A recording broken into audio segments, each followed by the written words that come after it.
ஒரு 20 வருஷத்துக்கு முன்னாடி நான் ஒரு அலுவலகத்தில் வேலை பார்த்தேன். அந்த அலுவலகத்தோட மேனேஜர் கொஞ்சம் லூஸு, வம்பு அந்த மாதிரி தன்மையானவர். அவர்கிட்ட கடனிலை ஊழியர் லீவு கேட்குறாரு. லீவு கேட்கும்போது ஏதோ உடம்பு சரியில்லைன்னு அவர் கேட்டிருக்கலாம். கேட்காம ஒய்ஃபுக்கு மாத விளக்கு, அது சின்ன குழந்தை, பெரிய குழந்தை, சின்னத்துக்கும் சரியில்லை, பெருசுக்கும் உடம்பு சரியில்லை, அதனால் நான் லீவு போட்டு சமைக்க வேண்டியதாக இருக்குது அப்படின்னு லீவை கேட்டு போனார். இவரும் லீவை கொடுத்து அனுப்பிட்டார். அனுப்பி ஒரு 15-20 நாள் இருக்கும். மறுபடியும் இதே ரீசனை சொல்லி இவர் லீவு கேட்குறாரு கடைநிலை ஊழியர்.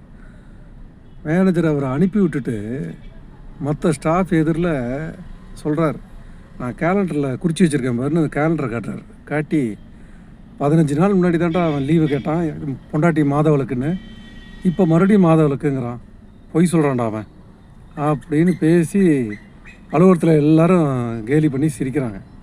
எனக்கே கொஞ்சம் பாவமாக போச்சு. அடுத்த நாள் அந்த கடனிலை ஊழியரை போட்டு திட்டினேன். ஏண்டா உனக்கு லீவு போடணுன்னா பொய்யோ உண்மையோ, உடம்பு சரியில்லைன்னு சொல்லிட்டு போடா, அதை விட்டுவிட்டு பொண்டாட்டிக்கு மாத விளக்கு இந்த விஷயத்தெல்லாம் நீ சொல்லாதடா.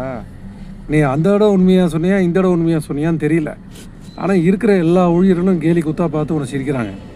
அதில் ஒரு பெண் ஊழியர் வேற பார்த்து சங்கடப்படுறான். இதுமாரி ஏன்டா பண்ணுற அப்படின்னு அவனை கண்டிச்சேன். அதுக்கப்புறம் அவன் லீவு போடுறச்சா உடம்பு சரியில்லை, இது சரியில்லை, அது சரியில்லைன்னு எதையாவது சொல்லிவிட்டு லீவ் போட்டுருக்கான். அப்பவும் பொய் சொல்கிறானா உண்மையாக சொல்கிறான்னு நம்மளால் கண்டுபிடிக்க முடியல. ஆனால் இந்த சப்ஜெக்டை அவன் சொல்லலை.